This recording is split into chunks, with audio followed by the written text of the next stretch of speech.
বর্তমান সময়ে ফিলিস্তিনিদের মুসলমানদের উপরে হামলা হচ্ছে, এই ব্যাপারে কিছু বলুন।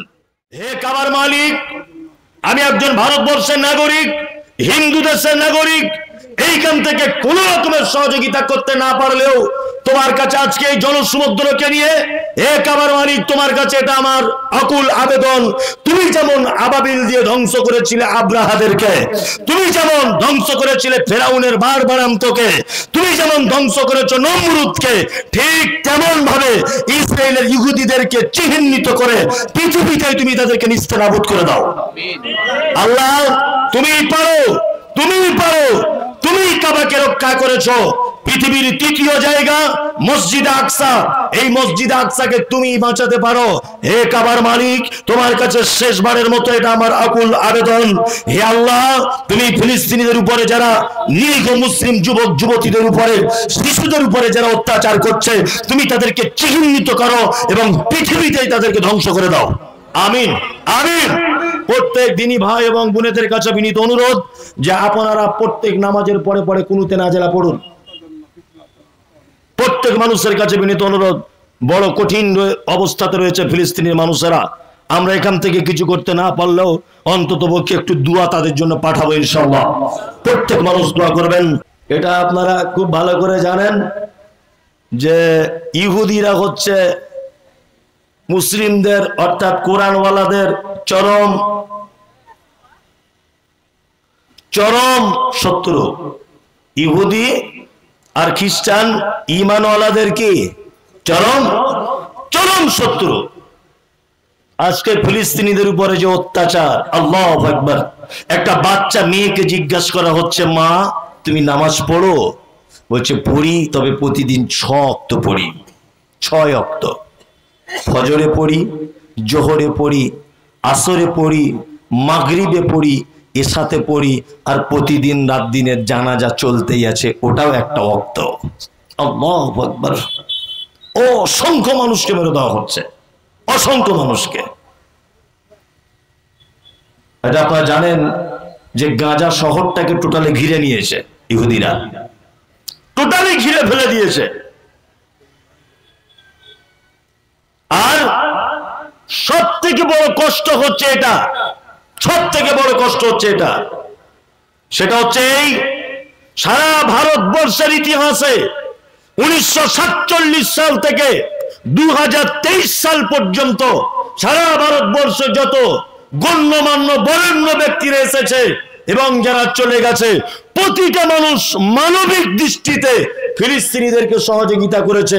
কিন্তু বর্তমান ভারতবর্ষের মাসনাদে যিনি বসে আছেন, এই মাত্র একটা লোক সারা ভারতবর্ষের ইতিহাসকে কলঙ্কিত করছে যে তিনি বর্তমানে ইহুদিদের পক্ষে আর ফিলিস্তিনিদের বিপক্ষে হয়েছেন।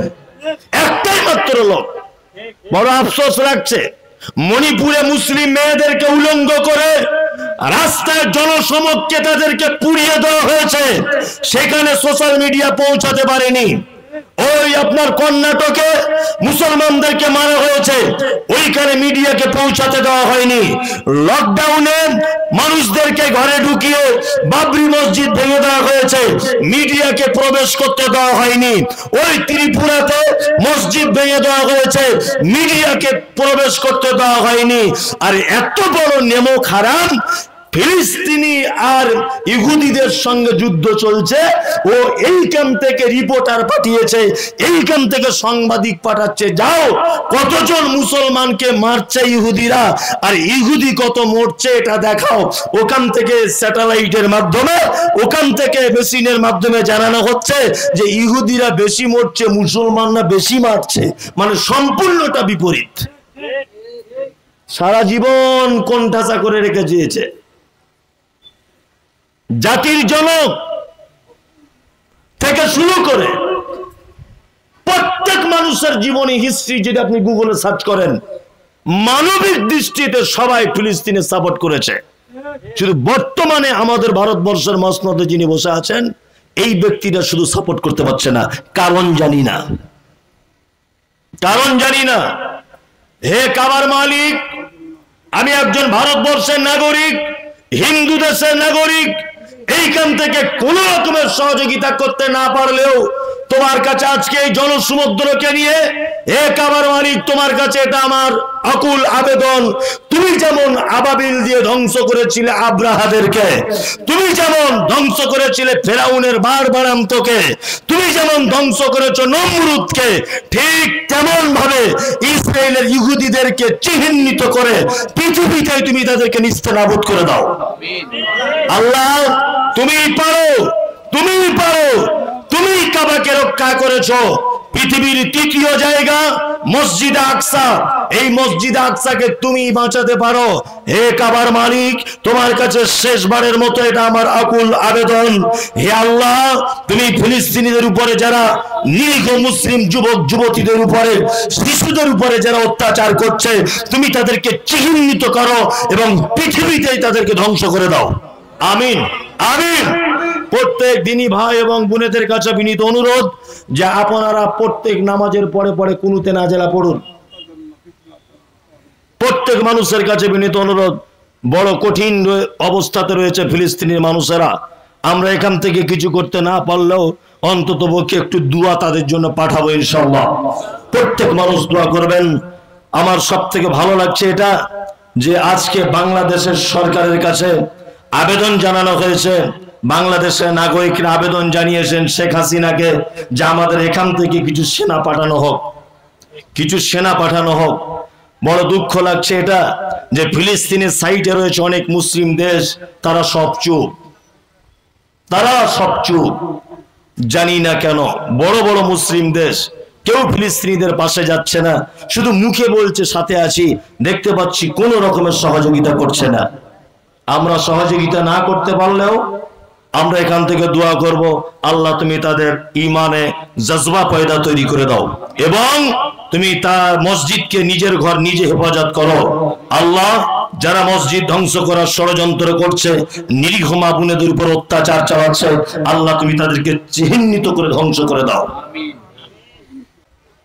আসলে আমি এমন একজন বক্তা বা এমন ব্যাপারে বক্তব্যগুলি রাখি যে সোশ্যাল মিডিয়াতে আমি দেখেছি যে আমার প্রতিটা বিষয়কে নিয়ে এক শ্রেণীর মানুষ তারা বিতর্ক ভাবে এবং আমাকে বিতর্কিত মানুষ হিসাবে তারা জনগণের সামনে উপস্থাপন করতে চায় যে মমতাজুল ইসলাম মানে বিতর্কিত লোক। এটা আপনারা মোবাইলে দেখেন। এখন আজকে আপনাদের সামনে আমি খোদ এসেছি, আপনিও শোনার ফলে বুঝতে পারবেন যে আমি আসলেই বিতর্কিত, আমার কথাগুলো আসলেই বিতর্কিত না যারা বিতর্ক হিসাবে সমাজের কাছে উপস্থাপন করছে এরা বুঝতে অক্ষম। এটা আপনি আজকে বিচার করতে পারবেন। আমি বলছি যে মুহাম্মদ সাল্লাল্লাহু আলাইহি ওয়াসাল্লাম জ্ঞানী মানুষ ছিলেন, তবে তিনি আক্ষরিক জ্ঞান ওনার ছিল না। ওই জন্য কোরআনের শব্দ এসেছে উম্মি। এখন আরো কিছু কথা মুহাম্মদ সাল্লাল্লাহু আলাইহি ওয়াসাল্লাম সম্পর্কে বলা হয়েছে। এক, আল্লাহ নবী সাল্লাল্লাহু আলাইহি ওয়াসাল্লাম সম্পর্কে বলা হয়েছে যে আপনাকে পাঠানো হয়েছে ইন্নামা বুইস্তু মুআল্লিমান, আপনাকে পাঠানো হয়েছে সারা পৃথিবীর মানব জাতির জন্য শিক্ষক রূপে।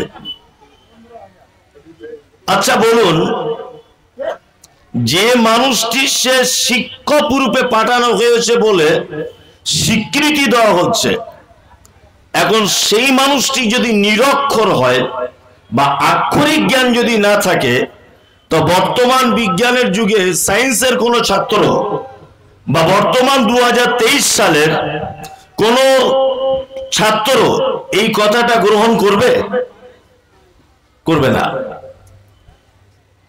যে মহান ব্যক্তিকে শিক্ষক হিসেবে পাঠানো হয়েছে সে লোকটা নিরক্ষর, এটা হয় কি করে? দুটো কথা বলে রাখলাম। নাম্বার 3, সারা পৃথিবীতে আদম থেকে নিয়ে ঈসা আলাইহিস সালাম পর্যন্ত যত নবী এবং যত রাসূল এসেছেন, একজন নবী এবং একজন নবীকে দিয়ে, রাসূলকে দিয়ে ইসলামের পরিপূর্ণতা লাভ হয়নি, অর্থাৎ ইসলাম কমপ্লিট হয়নি। একজন মাত্র নবীকে যে ইসলামের কমপ্লিট ঘোষণা করে দেওয়া হয়েছে তিনি হচ্ছেন মুহাম্মদ সাল্লাল্লাহু আলাইহি ওয়াসাল্লাম। নাম্বার 4, তাহলে মুহাম্মদ সাল্লাল্লাহু আলাইহি ওয়াসাল্লাম আমাদের নেতা, আমাদের শিক্ষক, তাই তো? মুহাম্মদ সাল্লাল্লাহু আলাইহি ওয়াসাল্লাম আমাদের কি শিক্ষক বা নেতা।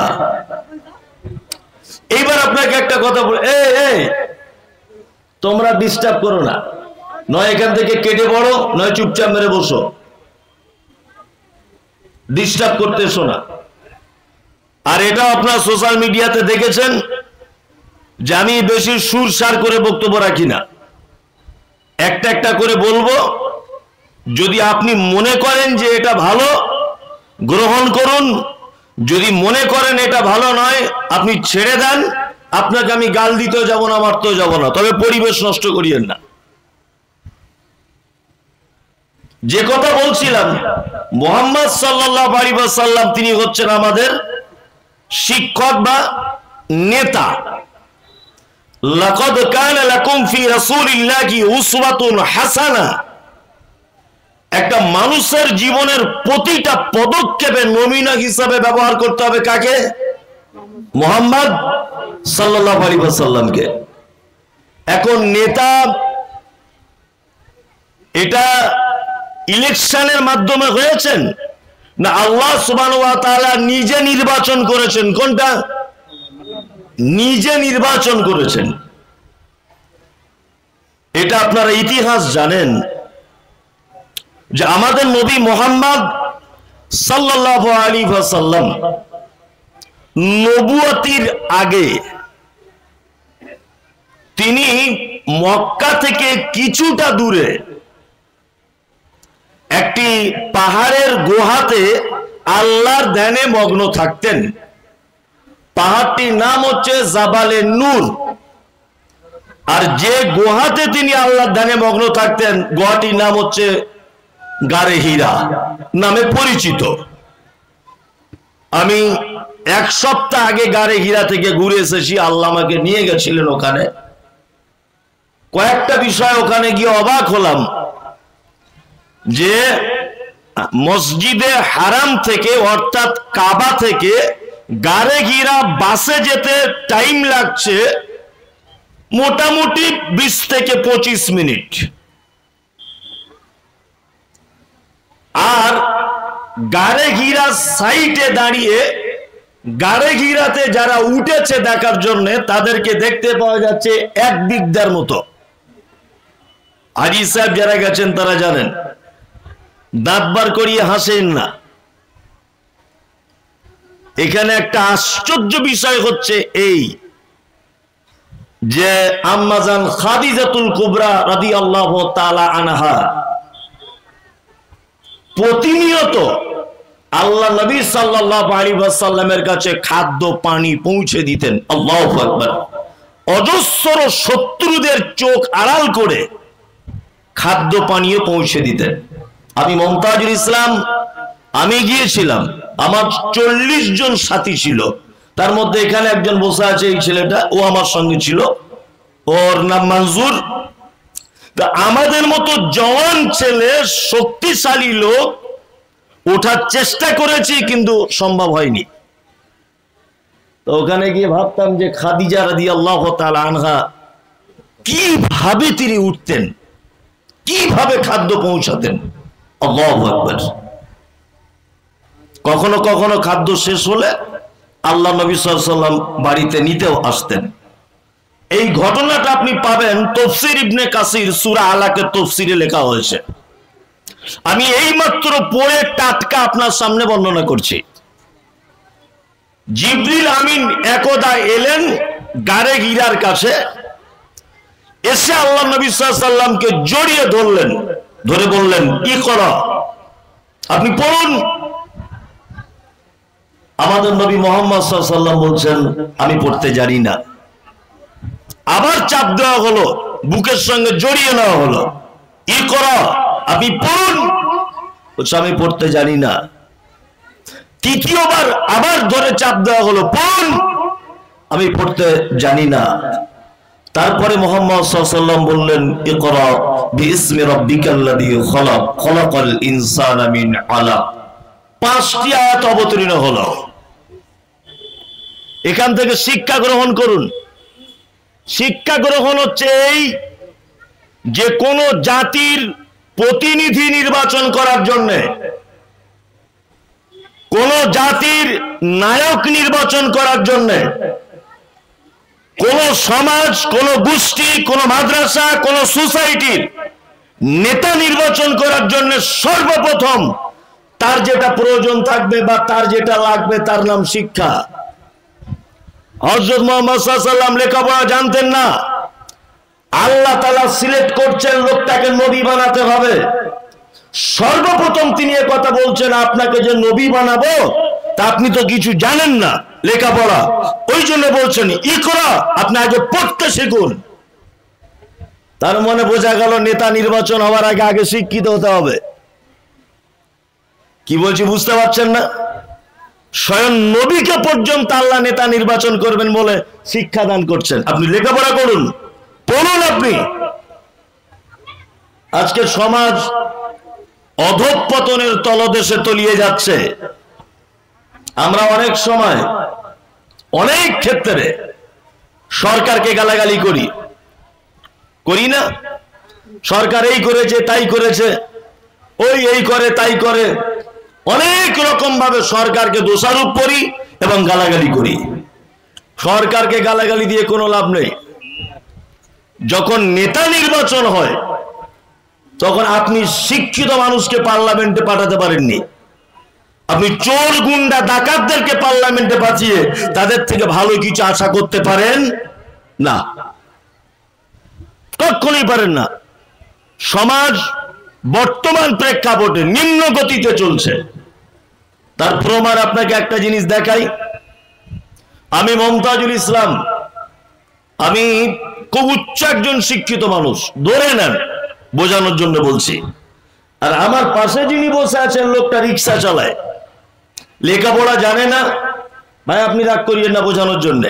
লেখাপড়া জানে না লোকটা, মাঝে সাঝে মদ পান করে, মাঝে সাঝে চুরিও করে, আর মাঝে সাঝে লোকের জমি জমা ফাঁকি টাকিও দেয়। বোঝানোর জন্য বলছি। পঞ্চায়েত ভোট, নেতা নির্বাচন হবে। আমি দাঁড়িয়েছি এখন নির্দল থেকে। আমি কিন্তু বিশাল শিক্ষিত লোক, ভালো করে বোঝার চেষ্টা করুন। আরে বদমাশ লোক, খারাপ লোক, এ দাঁড়িয়েছে এখন তৃণমূল পার্টি থেকে, অর্থাৎ রানিং পার্টি থেকে। আচ্ছা বলুন তো, জেতার সম্ভাবনা আছে কার? কথা বলুন। আমি রাজনৈতিক কথা বলছি না, আমি শিক্ষার মান বোঝাচ্ছি। জেতার সম্ভাবনা আছে কার? এই যে এই লোকটার। অথচ আপনি জানেন ও চুরি করে মাঝে সাঝে, আপনি জানেন ও মাঝে সাঝে মারাত্মক পাপ কাজে লিপ্ত, আপনি জানেন। কিন্তু আপনি এটাও জানেন যে মমতাজুল ইসলাম একজন উচ্চ শিক্ষিত মানুষ। কিন্তু যখন বোতাম টেপার সময় তখন বলবেন ও নির্দলের লোক, ঘোড়ার ডিম, ওকে ভোট দিয়ে লাভ কি? আল্লাহু আকবার। সারা পৃথিবীতে যত বিপর্যয়, রাজনৈতিক ভাবে বলুন, যে কোনো পরিস্থিতিতে বলুন, বর্তমান বাজারে যত বিপর্যয়, এর জন্য কেউ দায়ী নয়, এর জন্য আমরা নিজেরা দায়ী। আমরা নির্বাচনের ক্ষেত্রে ভুল লোককে চয়েস করেছি। আল্লাহ সুবহানাহু ওয়া তাআলা নবীকে হীরা গুহাতে সর্বপ্রথম বলছেন ইকরা, আপনি পড়ুন, বিইসমি রাব্বিকাল্লাযী খলাক, ওই প্রভুর নামে পড়ুন যে প্রভু আপনাকে সৃষ্টি করেছে। আপনি তার নামে প্রথমে পড়ুন, পড়াশোনা করুন, তার ব্যাপারটা জানুন। 5টি আয়াত অবতীর্ণ হলো। আমি আর আয়াতের দিকে যাচ্ছি না। আল্লাহ নবী সাল্লাল্লাহু আলাইহি ওয়াসাল্লাম চলে এলেন, থরথর থরথর করে কাঁপছেন। আম্মাজান খাদিজাতুল কুবরা রাদিয়াল্লাহু তাআলা আনহাকে এসে বলছেন, খাদিজা জাম্বিলুনি, আমাকে একটা কম্বল কিছু জড়িয়ে দাও গায়ে, খুব ভয় করছে আমার, খুব ভয়। কাঁপতে কাঁপতে কম্বল জড়িয়ে দেওয়া হলো। কখনো সুস্থতা লাভ করার পরে আল্লাহ নবী সাল্লাল্লাহু আলাইহি ওয়াসাল্লাম খাদিজাকে ব্যাপারটা বর্ণনা করলেন যে আমার কাছে একটা লোক এসেছে, আজনবী লোক, চিনি না, খুব আমার সিনাতে ধরে চাপ দিয়েছে, আমাকে এরকম এরকম বলছে, আমার খুব ভয় হচ্ছে। তখন আম্মা জান খাদিজাতুল কুবরা রাদিয়াল্লাহু তাআলা আনহা বলছেন, আপনার কোন রকমের ক্ষতি কেউ করতে পারবে না, আপনি নিশ্চিন্তে থাকুন, কারণ আপনি দুস্থ মানুষদের দেখাশোনা করেন, আপনি এতিমদের পাশে দাঁড়ান, আপনি অভাবীদের অভাব মেটান, আপনি দুস্থ মানুষদের সেবা যত্ন করেন, আপনার কোনো টেনশন নেই, আপনি সুস্থ হয়ে যাবেন, আপনার কোনো রকমের ভয় নেই, কোনো রকমের কোনো মানুষ কেউ আপনাকে ক্ষতি করতে পারে না। এখান থেকে আর একটা জিনিস শিক্ষা নেন, প্রতিটা জিনিস শিক্ষা আছে। তার মানে বোঝা যায় অত্র ঘটনা থেকে গরিব দুস্থ অসহায় মানুষদের পাশে দাঁড়ালে বিপদ থেকে বেঁচে থাকা যায়, আত্মীয়তার সম্পর্ক অটুট রাখলে বিপদ থেকে বেঁচে থাকা যায় বা বাঁচা সম্ভব। এতটুকু কথা এখানে রেখে দিলাম যে পবিত্র আল কোরআনের সর্বপ্রথম শিক্ষার ব্যাপারে আয়াত অবতীর্ণ করা হয়েছে আমাদের নবী মুহাম্মদ সাল্লাল্লাহু আলাইহি ওয়াসাল্লামের উপর। এইবার আপনাকে একটা কথা বলছি, আমার বক্তব্যের বিষয় শিক্ষার মর্যাদা। সর্বপ্রথম জেনে নিতে হবে আপনাকে, শিক্ষা আলাদা জিনিস আর বিদ্যা আলাদা জিনিস, দুটো এক নয়। পৃথিবীতে 100% মানুষ যদি আপনি বলেন বিজ্ঞান হতে পারে, কিন্তু 100% মানুষ কখনো শিক্ষিত হতে পারে না। শিক্ষা আলাদা, বিদ্যা আলাদা। বিদ্যা কাকে বলে? বিদ্যা মানে যেটা মানুষ কণ্ঠস্থ করে, যেটা মানুষ মুখস্থ করে, এর নাম হচ্ছে বিদ্যা। যেমন আপনাকে বলি, ছোটতে স্কুলে গিয়ে পড়েছিলাম, গুটি ছয় পায়রা গুটি কত হাঁসরে, আমাদের ঘরে করে একসাথে বাসরে, আসে কাক এক ঝাঁক করে খুব হাঁক ডাক, কোকিলের কনসট শুনবি তো যাসরে, চলে দোয়েলের শীষ শালিকের গীত, খঞ্জন মাঝে মাঝে করে যায় নিত্য, দল বেঁধে বনটিয়া কবু আসে মনিয়া, বলাকার সারি শেষ হয় না কো গুনিয়া, ওরে বাজ পক্ষী কত যেন লক্ষ্মী, চঞ্চুর জোরে ভাবে জিনবে সে দুনিয়া, মাধবীর শাখে বাদে মৌমাছি চাকরে, করে মধু গুঞ্জন গুনগুন ডাকরে, অজয়ের ভাঙনেতে করে বাড়ি ভঙ্গ, তবু নীতি নীতি ঘেরি নব নব রঙ্গ, চাই না কুঞ্জে ছেড়ে যেতে মন যে, কোথা পাবো একসাথে এত সাধু সঙ্গ। কুমুদ রঞ্জনের একটা কবিতা, এটা ছোটবেলায় পড়েছিলাম। এটার নাম বিদ্যা। এটার নাম কি? বিদ্যা। ওইখানে তোর দাদির কবর, ডালিম গাছের তলে, 30 বছর ভিজায় রেখেছি দুই নয়নের জলে। এর নাম বিদ্যা। এর নাম কি? বিদ্যা। শিক্ষা আলাদা, শিক্ষা আলাদা। খুব মনোযোগ দিয়ে শুনুন। শিক্ষা বা শিক্ষক, এই শিক্ষক শব্দটা 3টি অক্ষর নিয়ে, তালবসা হস্যি, ক্ষয় মধ্যাংশ বা ক্ষয় ক্ষয় ক, তাই তো? শিক্ষক। তালবসা হস্যি খ খ ক, কি হয়? শিক্ষক। এটা যদি আপনি সন্ধি বিচ্ছেদ করেন, অর্থাৎ একটা একটা অক্ষরকে যদি আলাদা আলাদা করেন, তাহলে এর ভিতরে 3টে জিনিস ভরা আছে। এক, তালবস্যা দিয়ে শিষ্টাচার, মানে ভদ্রতা নম্রতা, ক্ষয় দিয়ে ক্ষমা পরায়ণতা, কয় দিয়ে কর্তব্যরত। মানে একটা শিক্ষিত মানুষের ভিতরে 3টে গুণ থাকবে। কটা? 3টা। এক, সে শিক্ষা অর্জন করার সাথে সাথেই তার শিষ্টাচার, তার ব্যবহার, তার কথা সমস্ত কিছু ডেভেলপ হয়ে যাবে সাথে সাথেই। এই লোকটা হচ্ছে শিক্ষিত। একটা লোক শিক্ষিত মানে, শিক্ষা অর্জন করেছে মানে, তার অটোমেটিকলি হিংসামূলক কোনো কাজ তার ভিতরে থাকবে না, প্রতিশোধ নিব এইরকম কোনো চিন্তা ভাবনা থাকবে না, তার ভিতরে থাকবে সব সময় ক্ষমা পরায়ণতা, ক্ষমা। নাম্বার 3, একটা মানুষ শিক্ষিত মানে তার ভিতরে আরেকটা জ্ঞান থাকবে, দায়িত্ব এবং কর্তব্যের জ্ঞান। এত চিল্লামিল্লি কেন কথা আমি বুঝতে পারছি, কথাবার্তা বলিয়েন না। আমি হয়তো 1 ঘন্টা আছি, কিছু কথা বলবো, তারপরে আবার ভালো একজন বক্তা আসবে, আগিয়ে আসার চেষ্টা করুন, যদি ফাঁকা জায়গা থাকে আপনার সামনে একটু আগিয়ে আসুন। আচ্ছা বসে যান, আচ্ছা বসুন।